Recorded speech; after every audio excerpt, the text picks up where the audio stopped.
Hello చెప్పండి. ఈ party ఫిరాయించిన ఎమ్మెల్యేల సంగతి ఇప్పటి నుంచి కాదు, కొన్ని నెలల నుంచి నడుస్తోంది. సుప్రీంకోర్టు తీర్పు ఏమిస్తోంది, ఆ తర్వాత స్పీకర్ అడ్వాంటేషన్ ఇస్తారు, ఆ తర్వాత మళ్ళీ సుప్రీం ఏం చెప్తుంది. అప్పటి నుంచి ఇప్పటి వరకు ఈ రోజుకి ఒక కొలుక్కి ఏదైనా కాస్త మూమెంట్ వచ్చిందంటే 5 ఎమ్మెల్యేలకి క్లీన్ చిట్ ఇవ్వడం. మిగతా 3 రేపు విచారణ తర్వాత ఏం తీర్పిస్తారనేది వెయిట్ చేసి చూద్దాం. ఇద్దరికి సంబంధించి కూడా మనకి ఐ థింక్ కడియం శ్రీహరి ఒక మాట మాట్లాడుతున్నారు, దాని నాగేందర్ స్పీకర్ ఏం చెప్పినా ఓకే అంటున్నారు కాబట్టి దాని గురించి కూడా ఏమొస్తుందో వెయిట్ చేద్దాం. ప్రెసెంట్ వచ్చిన దాని ప్రకారం ఈ 5 ఎమ్మెల్యేలకు సంబంధించి క్లీన్ చిట్ ఇవ్వడాన్ని ఏ విధంగా చూస్తారు? ఆశా, మీకు ఐ న్యూస్ ప్రేక్షకులకు, ప్యానెల్లో ఉన్న మిత్రులకు నమస్కారాలు. ఇక్కడ ఏంటంటే మీకు 2018లో రమేష్ గారు, అంటే స్పీకర్ రమేష్ గారు, కర్ణాటక స్పీకర్ కాంగ్రెస్ పార్టీ రమేష్ గారు కొన్ని మాటలు చెప్పారు. ఆయన ఇలానే బీజేపీ అక్కడ ఎమ్మెల్యేలు కొనుగోలు కానీ అక్కడ ప్రభుత్వాన్ని కూలదీసే టైం లోపల స్పీకర్ అందరిని పిలిచేసి ఈ కాంగ్రెస్ ఎమ్మెల్యేలను జంప్ అయినప్పుడు ఎమ్మెల్యేలను ఉద్దేశించి ఆయన ఒక గొప్ప మాట చెప్పారు రమేష్ గారు స్పీకర్. చెంబర్లోయల దొంగల కన్నా నీతి ఉంటుందేమో కానీ హౌస్ లో ఉన్న ఎమ్మెల్యేలకు నీతి లేదు అనే ఈ మాటను ఉపయోగించాడు, ఇలానే ఉపయోగించాడు. అంటే ఆ రోజు ఆయన అన్న మాట అది మొదటిది కాదు, అప్పటితోనేమి ఆగిపోలేదు. ఇది నిరంతర ప్రక్రియ లాగా. అంటే ఇప్పుడు ఈ 5 ఎమ్మెల్యేలు కావచ్చు, 10 మంది ఎమ్మెల్యేలు కావచ్చు, వీళ్ళు మొదటి వాళ్ళు కాదు, చివరి వాళ్ళు కాదు. ఇది కంటిన్యూషన్ ప్రోగ్రామ్. ఇది అంటే వీళ్ళకు నీతి నియమాలు ఎక్కడైనా ఎమ్మెల్యేలకు ఉంటాయంటే ససేమిరా లేవని తెలిసి కూడా అదే విధంగా పార్టీలు ఆహ్వానించి చేర్చుకోవడం అనేది ఇది ఆ పార్టీ ఔనిత్యం అని చెప్పుదామా, గొప్పతనం అని చెప్పుదామా, దిగజారిన వ్యవహారం అని చెప్పుదామా అనే విషయాన్ని పక్కన పెట్టేస్తే ఈ దొంగలను కాపాడే ప్రోగ్రాంలో వీళ్ళని ఎవరు దోసుకుంటున్నారు? నిజంగా కనుక ఒకవేళ కనుక ఇదే కనుక నిజమైతే ఈ 10 మంది ఎమ్మెల్యేలు కాన్స్టిట్యున్సీ అభివృద్ధి కోసమే జైనవడం అందారా లేదా కలిసి వచ్చిన అందారా, మీ వాళ్ళ భాషలో ఏదైనా కనుక ఇలా చేస్తే ఒకవేళ కనుక కాన్స్టిట్యున్సీలు కనుక గొప్పగా మారినట్టు అవుతే అంతకు ముందు 10 సంవత్సరాల్లో 54 మంది కూడా ఎమ్మెల్యేలు పార్టీలను వదిలి ఇతర ప్రభుత్వాల్లో చేరారు. మరి ఆ 54 ప్లస్ ఈ 2 ఏళ్లలో ఈ 10 మంది 64 కాన్స్టిట్యున్సీలు గొప్పగా ఉన్నట్టే కారణం ఈ లోపే అనర్హత పిటిషన్ కోసం కోర్టులకు ఎక్కడం. మేము సగం గేట్లు ఎత్తాము, స్టార్ట్ అయింది, ఒకవేళ మేము పూర్తిగా గేట్లు ఎత్తితే ఏ విధంగా ఉంటుందని చెప్పి ఆనాడిచ్చినటువంటి స్టేట్మెంట్ ఎప్పుడైతే కోర్టుల వరకు వెళ్ళిందో ఇక్కడ తాగింది. వన్ సెకండ్ అవునండి. ఇగో ఇక్కడ ఈ 64 వీళ్ళ భాషలో చెప్పాలంటే, రాజకీయ నాయకుల భాషలో చెప్పాలంటే 64 కాన్స్టిట్యున్సీలు చాలా గొప్పగా మారినట్టు లెక్క. సరే, ఆ గొప్పగా మారిన కాన్స్టిట్యున్సీల మీద ఇదే స్పీకర్ గారి చేత ఎంత అభివృద్ధి జరిగింది ఓ ప్రజలతోని, లేకపోతే ఓ శ్వేతపత్రాన్ని రిలీజ్ చేసే దమ్ము రాజకీయ పార్టీలకు ఉన్నాయా అంటే లేదు.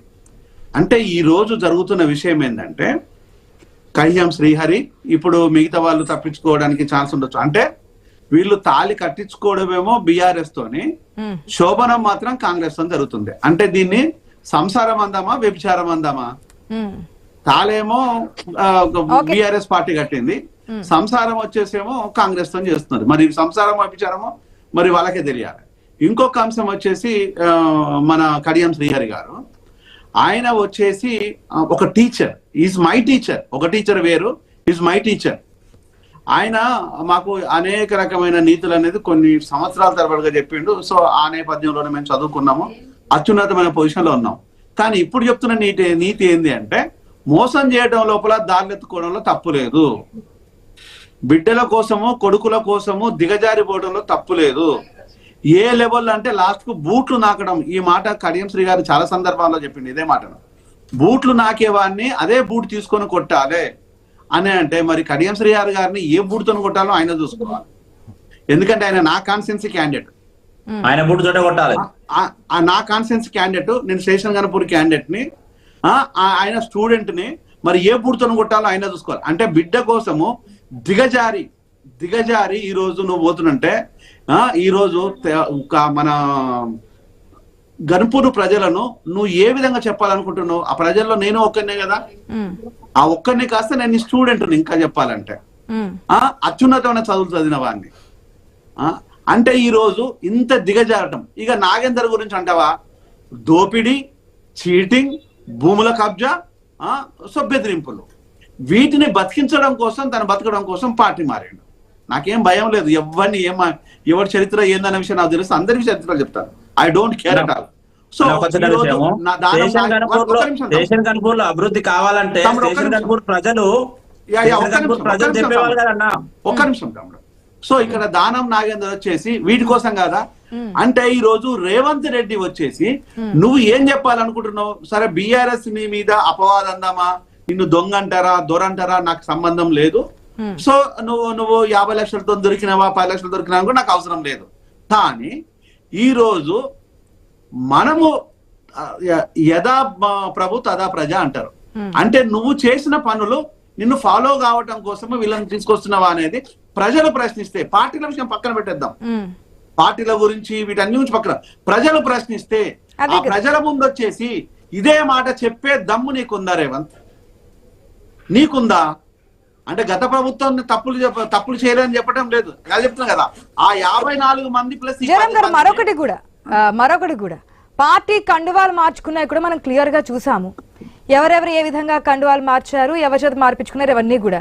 అయినప్పటికీ లేదు, ఓకే కలవచ్చు తమ నియోజకవర్గం డెవలప్మెంట్ గురించి, లేదంటే ప్రతిపక్ష పార్టీ ఎమ్మెల్యేలు కానీ లేదంటే వేరే పార్టీ ఎమ్మెల్యేలు కానీ కలవచ్చు, అడగచ్చు, నియోజకవర్గానికి కొంచెం ఫోకస్ పెట్టండి నిధులేమని చెప్పి.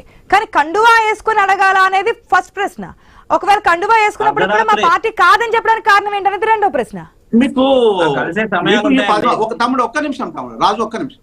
ఇప్పుడు ఈ 10 మంది ఎమ్మెల్యేల లోపల ఇందులో ఒక్కొక్కరిని చూస్తాను. కడియం శ్రీహరి ఎక్కడి నుంచి వచ్చినోడు? తెలుగుదేశం పార్టీ నుంచి బీఆర్ఎస్ కి వచ్చినోడు.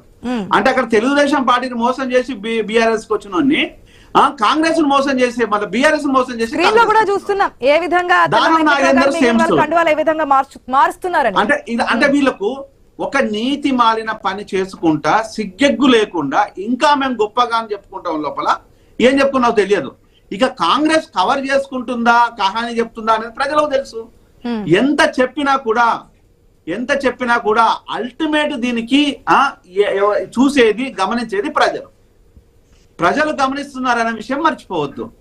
అంటే ఈ రోజు కొల్లగొట్టడానికి, దోపిడీ చేయడానికి, ఇంకా చెప్పాలంటే దిగజారి బతకడం కోసము ఈ 10 మంది ఎమ్మెల్యేలు పార్టీ మారేలు అనేది పెద్ద వింతేం కాదు. సరే దానికి గడ్డం ప్రసాద్ గారికి అర్థం కాకపోయి ఉండొచ్చు, ఆయన కన్ఫ్యూజన్ లో ఉండొచ్చు, ఎవిడెన్స్ లేకపోయి ఉండొచ్చు అనుకుందాం. కానీ మరి కప్పుకున్న కండవాలు మీ ఇంటికి వచ్చినప్పుడు అందరికి అదే కండవా కప్పితే మరి నాకెన్నిసార్లు కప్పినలో ఒకసారి వాళ్ళే చెప్పాలి. లేకపోతే ఇతర పార్టీలు వచ్చిన వాళ్ళు కూడా మేము ప్రజల కోసం మాట్లాడినాం, మేము ఎన్నిసార్లు కప్పుకున్నామో చెప్పాలి. అంటే కండువాల గురించి ఇంకా సమాధానం రావట్లేదు కదా. ఇదంటే గతంలో వారు చేశారు, కనీసం మేము స్పీకర్ కంప్లైంట్ చేయడానికి కూడా లేకుండా పోయింది అన్నాడు. ఈ రోజు కనీసం వాళ్ళకి ఆ స్వేచ్ఛ ఎలా ఉందనే కామెంట్స్ వస్తున్నాయి తప్పించి ఎందుకు మాట్లాడారు, ఎందుకు వచ్చారు, ఎందుకు కండువాలు మార్చాల్సిన అవసరం ఏంటి, కండువాలు కప్పుకోవడానికి ఆవశ్యకత సమాధానం లేదు. ఒక మాటలో నేను ఈ విషయాన్ని కంక్లూడ్ చేస్తాను. ఇప్పుడు వీళ్ళకు ఉన్న వెసులుబాటు ఏంటంటే పార్టీ ఇద్దరికైతే లేదు, కడియం శ్రీహరికి లేదు, దానం నాగేందుకు ఆ వెసులుబాటు లేదు. మిగతా 8 మందికి ఉన్న వెసులుబాటు ఏంటంటే యాంటీ డిఫెక్షన్ లాలో ఎక్కడ కూడా వీళ్ళను కొంచెం తాత్సానం చేసుకుంటూ కవర్ చేసుకోవడానికి చట్టంలో ఉన్న లొసుకులను దాన్ని తెచ్చుకుంటున్నారు, దాన్ని కవర్ చేస్తున్నారు.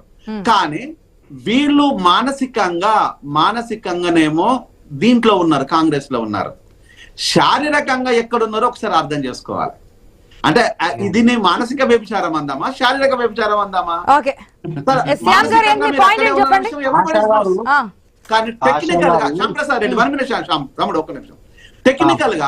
టెక్నికల్ గా ఉన్న లూప్ హోల్స్ ని ఇదే రాజీవ్ గాంధీ గారు యాంటీ డిఫెక్షన్ లాను తీసుకురావటం లోపల ఆయన చాలా కష్టపడ్డారు. అది శ్యామ్ కు తెలియకపోవచ్చు, నాకు తెలుసు. ఆమె యంగ్ బాయ్ దట్ టైం.